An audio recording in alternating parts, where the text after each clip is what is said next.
அஸ்ஸலாமு அலைக்கும் வரஹ்மத்துல்லாஹி வபரகாத்துஹ். அன்புள்ள சகோதரர்களே, சகோதரிகளே, பெரியவர்களே, உங்கள் அனைவரின் மீதும் அல்லாஹுவின் சாந்தியும் சமாதானமும் உண்டாகட்டுமாக. அன்பார்ந்தவர்களே, இந்த உலகத்தில் நிறைய மக்கள் இஸ்லாமிய மார்க்கத்தை தெரிஞ்சுக்கிட்டு, இந்த இஸ்லாமிய மார்க்கத்தை இதுதான் இறைவனுடைய மார்க்கம், இது குர்ஆன் அப்படிங்கிறது இறைவனுடைய வேதம், முஹம்மது நபி ஸல்லல்லாஹு அலைஹி வஸல்லம் அவங்க அந்த அல்லாஹுவால் படைத்த இறைவனால் அனுப்பப்பட்ட தூதர் அப்படிங்கிறத புரிஞ்சுக்கொண்டவங்களாக, அதை ஏற்றுக்கொண்டவங்களாக எத்தனையோ பேர் இருக்கிறாங்க. அதனால தான் இஸ்லாமிய மார்க்கத்தை தேடி தேடி என்ன செய்கிறாங்க, பல லட்சம் கோடிக்கணக்கான மக்கள் இன்ன வரைக்கும் வந்துக்கிட்டு இருக்காங்க.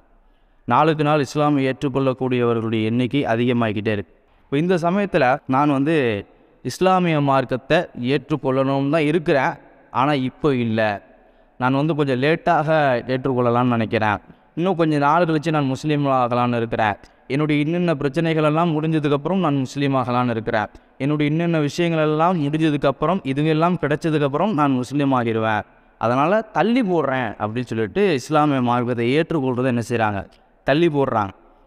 இந்த உரை எதுக்காக அப்படின்னு சொன்னால், இப்படி தள்ளி போடக்கூடியவங்க கேள்வியாகவே கேட்பாங்க. நான் இந்த மாதிரி தள்ளி போட்டுட்ருக்கேன், இது சரிதானா, இப்படி பண்ணுறது கரெக்டு தானா, என்னுடைய முடிவு சரியா அப்படின்னு கேள்வியாக கூட என்ன செய்வாங்க, பலரும் என்ன செய்வாங்க, கேட்பாங்க, இந்த நிலைப்பாட்டிலே இருப்பாங்க. அதுக்கான ஒரு சுருக்கமான விளக்கமாகத்தான் இந்த உரை. முதலாவதாக நம்ம புரிஞ்சுக்கொள்ளணும், நம்ம எதுக்காக இஸ்லாமிய மார்க்கத்தை ஏற்றுக்கணும்.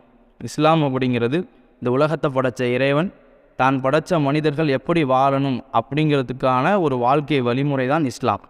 அதை ஏற்றுக்கொண்டால் ஒரு மனிதனுடைய மரணத்துக்கு பின்னோடிய வாழ்க்கையிலும் இந்த உலகத்திலையும் என்ன செய்வான், அவன் வெற்றி அடைவான், சொர்க்கத்துக்கு போவான். அப்படி அவன் ஏற்றுக்கலை அப்படின்னு சொன்னால் அவன் நிரந்தரமாக நரகத்துக்கு போகக்கூடிய ஒருத்தனாக என்ன செஞ்சிருவான், ஆகிடுவான். இதுதான் இஸ்லாத்தினுடைய கோட்பாடு, இதுதான் இஸ்லாத்தினுடைய நம்பிக்கை. இஸ்லாமிய மார்க்கத்தை ஏற்றுக்கொள்ளாத நிலையில் ஒருத்தர் மரணித்தால் அவர் எங்கே போவார், நரகத்துக்கு தான் போவார். இஸ்லாமிய மார்க்கத்தை ஏற்று பின்பற்றினால் அவர் நிச்சயமாக என்ன செஞ்சிடுவார், சொர்க்கம் போயிடுவார். ஒருவேளை அவர் பாவங்கள் தவறுகள் செஞ்சுருந்தால் கூட அந்த தவறுகளுக்காக பாவங்களுக்காக மன்னிக்கப்பட்டு அல்லது தண்டிக்கப்பட்டு பிறகு சொர்க்கத்துக்கு போயிடுவார். இதுதான் இஸ்லாத்தினுடைய நம்பிக்கை. அப்போது இஸ்லாத்தை நம்ம எதுக்காக ஏற்றுக்கொள்ளணும், நம்ம சொர்க்கத்துக்கு போகணும். அப்படி இல்லை அப்படின்னா நரகத்துக்கு போயிடுவோங்கிற மிகப்பெரிய ஒரு ஆபத்து இருக்குது இதில். இதே கேள்வியே என்கிட்ட ஒருத்தவங்க கேட்டாங்க, நிறைய பேர் கேட்டிருக்காங்க, அதில் ஒருத்தவங்க கேட்டாங்க. அப்போது நான் என்ன பதில் சொன்னேன் அப்படின்னா, நீங்கள் தாராளமாக எவ்வளோ காலம் வேணாலும் லேட் பண்ணலாம். ஆனால் ஒரே ஒரு கண்டிஷன் என்ன அப்படின்னா, உங்களுக்கு ஒரு 2 வருஷம் சொல்கிறீங்களா, அந்த 2 வருஷம் நீங்கள் மரணிக்க மாட்டீங்க அப்படிங்கிற உத்தரவாதம் இருந்தால் தாராளமாக என்ன செஞ்சுருங்க, 2 வருஷம் கழித்து நீங்கள் ஏற்றுக்கொள்ளுங்க, பிரச்சனை இல்லை அப்படின்னு சொன்னோம். அப்போ அவங்க கேட்டாங்க, நீங்கள் என்னங்க இப்படிலாம் சொல்கிறீங்க அப்படின்னு. உண்மையிலே யதார்த்தம் அதுதான். இப்போ பேசக்கூடிய நான் இந்த வீடியோ அப்லோட் பண்ணுற வரைக்கும் இருப்பேனா அப்படிங்கிறது எந்த உத்தரவாதமும் கிடையாது, அப்படி தானே. அதே மாதிரி தான் நான் ஒரு 2 வருஷம் கழித்து இது செய்வேன், 1 வருஷம் கழித்து ஏற்றுக்கொள்வேன், 6 மாதம் கழித்து பின்பற்ற ஆரம்பிப்பேன் அப்படின்ற எண்ணத்தில் இருக்கக்கூடியவங்க எனக்கு 6 மாதம் கழித்து, 1 வருஷம் கழித்து, 2 வருஷம் கழித்து தான் மரணம் வரும் அப்படிங்கிற எந்த உத்தரவாதமாச்சு இருக்குதான்னு சொல்லிட்டு சிந்திச்சு பார்த்துக்கொள்ளணும். ஒரு சகோதரர் கார்த்திக் அப்படின்ற ஒரு சகோதரர், அவர் இஸ்லாத்துக்கு வந்துட்டார். அவருடைய தாத்தா இஸ்லாத்தை ஏற்றுக்கணும் அப்படிங்கிற ஒரு எண்ணம் மட்டும் அவருக்கு இருக்குது போல். அவர் இஸ்லாத்தை பற்றி தெரிஞ்சுக்கணும்னு ஆசைப்பட்றாரு. அவருடைய பேரன் கார்த்தி அப்படிங்கக்கூடிய அவருக்கு கால் பண்ணி சொல்கிறாரு, நீ எனக்கு இஸ்லாத்தை பற்றி சொல்லித்தா அப்படின்னு. இவர் சொல்கிறாரு, 1 வாரம் கழித்து நான் வர்றேன் அப்படின்னு, அடுத்த வாரம் வர்றேன்னு. அடுத்த வாரம் வந்துச்சு, ஆனால் அந்த அடுத்த வாரம் அவருடைய தாத்தா உயிரோடு இல்லை. இதுதான் யதார்த்தம். அவர் இஸ்லாத்தை ஏற்றுக்கணும்னு ஆசைப்பட்டார், இஸ்லாத்தை பற்றி தெரிஞ்சுக்கணும்னு ஆசைப்பட்டார். ஆனால் அடுத்த 1 வாரத்துக்கு கூட அவர் இல்லை. இப்போ இது போல் நூற்றுக்கணக்கான ஆயிரக்கணக்கான சம்பவங்கள் நம்ம அன்றாடம் என்ன செய்கிறோம், வாழ்க்கையில் பார்க்குறோம். அதனால் நான் லேட் பண்ணலாமா, நான் ஒரு 1 வருஷம் கழித்து ஏற்றுக்கவா, 6 மாதம் கழித்து ஏற்றுக்கவா அப்படின்னு நினைக்கக்கூடியவங்க எல்லாரும் இதை என்ன செய்யணும், சிந்திச்சு பார்க்கணும். இஸ்லாமிய மார்க்கத்தை ஏற்றுக்காமல் இந்த நிமிஷம் மரணிச்சிட்டா இவ்வளவு தூரம் சொர்க்கத்தினுடைய வாசல் வரைக்கும் உள்ளே போகாத நிலமை தான் என்ன செய்யும், நமக்கு கிடைக்குங்கிறத புரிஞ்சுக்கணும். 2வது, உங்களுக்கு இஸ்லாமிய மார்க்கம் பிடிச்சிருக்கு, ஏற்றுக்கொள்ளணும்னு நீங்கள் நினைக்கிறீங்க, இதுதான் சரி அப்படிங்கிற விருப்பத்துக்கு நீங்கள் வந்துட்டீங்க. அதுக்காக நான் சொல்கிறேன், ஒவ்வொரு நாளும் நமக்கு கொடுக்கப்பட்ட ஒரு அவகாசம், இந்த உலக வாழ்க்கை எதுக்காக நமக்கு கொடுக்கப்பட்ட ஒரு அவகாசம், ஒவ்வொரு நாளும் நமக்கு பொக்கிஷமாக கொடுக்கப்பட்டது. அதில் ஒவ்வொரு நிமிஷமும் நமக்கு ஒரு அவகாசமாக பொக்கிஷமாக கொடுக்கப்பட்டது. அந்த நேரத்தில் நம்ம நன்மைகளை அதிகமாக சேர்த்துக்கொள்ளணும். இஸ்லாமிய மார்க்கத்தில் ஏற்றுக்கிட்டதுக்கு அப்புறம் தான் நம்முடைய நன்மைகள் என்ன செய்யப்படும், நமக்கு பதிவு செய்யப்படும், அது ஏற்றுக்கொள்ளப்படக்கூடிய நன்மைகளாக பார்க்கப்படும். அப்போது நீங்கள் இஸ்லாத்தை முதல்ல ஏற்றுக்கிட்டு அப்புறம் நன்மைகளை செய்ய உங்களுக்கு அதிகமான நன்மையோடு என்ன செய்வீங்க, மறுமைக்கு நீங்கள் போவீங்க. மூணாவது நீங்கள் பாருங்கள், இந்த விஷயத்துக்கு பலர் வந்து காரணங்கள் நிறைய சொல்லுவாங்க. என்னென்ன காரணங்கள் அப்படின்னா அதில் ஒரு சில உதாரணத்தை நான் உங்களுக்கு சொல்கிறேன். சிலர் என்ன செய்வாங்கன்னா, எனக்கு வந்து ஒரு நிர்பந்தமான சூழல் இது, அதாவது நான் இப்போ இஸ்லாத்தை ஏற்றுக்கிட்டேன், என்னால் இஸ்லாத்தை ஃபாலோ பண்ண முடியாது, என்னால் தொழ முடியாது, என்னால் புர்கா போட முடியாது, பர்தா போட முடியாது, என்னால் தாடி வைக்க முடியாது, எப்படியான காரணங்கள்லாம் என்ன செய்வாங்க சொல்லுவோம். அதனால் நான் வந்து இதையெல்லாம் முடிச்சிடுறேன், நான் படித்தெல்லாம் முடிச்சிடுறேன், அதுக்கப்புறம் இஸ்லாத்தை ஏற்றுக்கிறேன் அப்படின்னு சொல்லுவாங்க.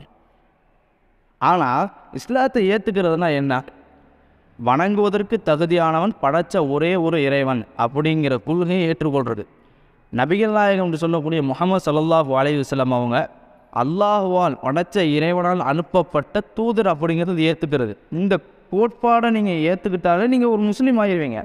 இதை ஏற்றுக்கிட்டு அஷ்ஹது அல்லா இலாஹ இல்லல்லாஹ் வ அஷ்ஹது அன்ன முஹம்மதன் அப்துஹு வ ரசூலுஹு, வணக்கத்துக்கு தகுதியானவன் அல்லாஹ்வை தவிர வேறு யாரும் இல்லை, முஹம்மது அவர்கள் அல்லாஹுடைய அடிமையும் தூதரும் ஆவார்கள் அப்படிங்கிறத நீங்கள் ஏற்றுக்கிட்டாக நீங்கள் முஸ்லீம். அதை வெளிப்படுத்தக்கூடிய செயல்பாடுகள் தான் தொழுகை, மற்ற விஷயங்கள் எல்லாம். ஆனால் இதில் என்ன அப்படின்னு சொன்னால், இந்த கலிமான்னு சொல்லுவாங்க, இப்போ நான் சொல்லுவேன் வார்த்தை, இந்த வார்த்தையை சொன்னால் நீங்கள் முஸ்லீம் ஆக்கிடுவீங்க, அதாவது இஸ்லாமிய மார்க்கத்துக்கு உள்ளே வந்துடுவீங்க. அதுக்கப்புறம் நீங்கள் தொழுகையை விட்டாலோ அல்லது தாடி வைக்காமல் இருந்தாலோ ஃபர்தா போடாமல் இருந்தாலோ உங்களுக்கு பாவமாகத்தான் பார்க்கப்படுமே தவிர நீங்கள் முஸ்லீமே இல்லை அப்படின்னு என்ன செய்யக்கூடாது, பார்க்கப்படாது. நீங்கள் இஸ்லாத்தை ஏற்றுக்கிட்டு அது யார்கிட்டையும் பகிரங்கப்படுத்தக்கூட வேணாம், சொல்லக்கூட வேணாம். உங்களால் முடிஞ்ச அளவுக்கான நன்மைகளை என்ன செய்யுங்க. அடுத்தது சிலர் என்ன செய்கிறாங்கன்னு சொன்னால், நான் வந்து இஸ்லாத்துக்கு வந்து சுன்னத்து செய்யணும், என்னால் இப்போ சுன்னத்து செய்ய முடியாது, அதனால் வந்து என்னுடைய இன்னென்ன விஷயங்கள்லாம் முடிஞ்சதுக்கப்புறம் சுன்னத்து செய்யணும்னு நினச்சிட்டு நிறைய பேர் இஸ்லாத்துக்கு வராமலே இருந்துக்கிட்டு இருக்காங்க. சுன்னத்து பொறுத்த வரைக்கும் நீங்கள் செஞ்சாலும் செய்யாட்டி முஸ்லீமாகத்தான் பார்க்கப்படுவீங்க. அது உங்களுக்கு எப்போ முடியுமோ அப்போ செஞ்சுக்கோங்க. நீங்கள் முஸ்லீமாக இருந்துட்டு உங்களுக்கு எப்போ டைம் கிடைக்குமோ, எப்போ உங்களால் அதுக்கான எலிஜிபிலிட்டி இருக்கோ அப்போ நீங்கள் செஞ்சு கொள்ளுங்கள். உங்களுடைய ஆரோக்கியம், உங்களுடைய ஓய்வு, இந்த நேரத்தெல்லாம் பார்த்துட்டு அப்போ சுன்னத்து செய்யுங்க. ஆனால் சுன்னத்து செய்யணுமேங்கிறதுக்காண்டி இஸ்லாத்துக்கு வராமல் செஞ்சிடக்கூடாது, நம்ம இருந்துடக்கூடாது. இன்னும் சிலர் என்ன செய்வாங்க அப்படின்னு சொன்னால், நான் இப்போ இஸ்லாத்துக்கு வந்தால் என் பேரை மாற்றணும், என் சர்டிஃபிகேட்டை மாற்றணும், அதனால் நான் வந்து இப்போ வரலை, காலேஜை முடிச்சுட்டு என்னுடைய வேலைகளெல்லாம் முடிச்சுட்டு அப்புறம் நான் வர்றேன் அப்படின்னு. இந்த சர்டிஃபிகேட்டு, நேம் சேஞ்சு இதெல்லாம் பார்த்தீங்கன்னு சொன்னால் நம்ம கட்டாயம் செஞ்சு தான் ஆகணும் அப்படிங்கிறது இல்லை. அது நம்ம ஒரு நாட்டில் வாழ்ந்துக்கிட்டு இருக்கோம், நமக்கு வந்து லீகலான சில ப்ராப்ளம்ஸ் வரக்கூடாது, ஒரு நாட்டு சட்டத்திட்டங்களுக்கு உட்பட்டு நம்ம இருக்கணுங்கிறதுக்காக என்ன செய்கிறோம், லீகலாக சர்டிஃபிகேட்டில் நான் இந்த இஸ்லாமிய மார்க்கத்தை ஏற்றுக்கொண்டேன் அப்படின்னு சொல்லிட்டு பதிவு செய்கிறோம். அதுதானே தவிர பதிவு செஞ்சால் தான் நம்ம முஸ்லீம் அப்படிங்கிறது கிடையாது. உங்களுக்கு எப்போது முடியுமோ அப்போ செய்யுங்க, முடியலை அப்படின்னா கூட என்ன செய்ய முடியும், தேவையில்லை. நம்ம அதுக்காக வேண்டி இஸ்லாமிய மார்க்கத்தை ஏற்றுக்கொள்ளாமல் இருக்கிறதுக்கு தள்ளி போட தேவை கிடையாது, சரிங்களா? அதனால் இதுபோல் காரணங்களுக்காக ஒருபோதும் இஸ்லாமிய மார்க்கத்தை ஏற்றுக்கொள்கிறத, கலிமா சொல்கிறத நீங்கள் என்ன செஞ்சிடக்கூடாது, தள்ளி போட்டக்கூடாது. மரணம் எப்போ வரும் அப்படிங்கிறது யாருக்குமே தெரியாது.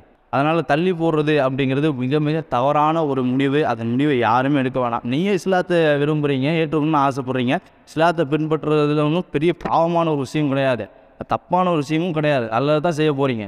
அப்போ இதை தள்ளி போடலாமா கூடாதா அப்படிங்கிறதுக்கான ஒரு சின்ன ஒரு விளக்கம் தான் இஸ்லாத்தினுடைய பார்வையிலிருந்து நம்ம என்ன செய்கிறோம், உங்களுக்கு ஒரு விளக்கமாக சொல்லியிருக்கிறோம். அல்லாஹ் ரப்பல் ஆலமீன் படைத்த இறைவன் நமக்கு சரியான புரிதல்களை கொடுக்க வேண்டும். இது போன்று கஷ்டப்படக்கூடிய மக்கள் எல்லோருக்கும் அல்லாஹ் தஆலா என்ன செய்யணும், உதவி செய்யணும் அப்படின்னு நான் சொல்லிட்டு பிரார்த்தனை செஞ்சு கொள்கிறேன். அப்போ உள்ள பவுலி ஹதா அஸ்தக்ஃபிருல்லாஹ் லி வலக்கும். அஸ்ஸலாமு அலைக்கும் வரஹ்மத்துல்லாஹி வபரகாத்துஹு.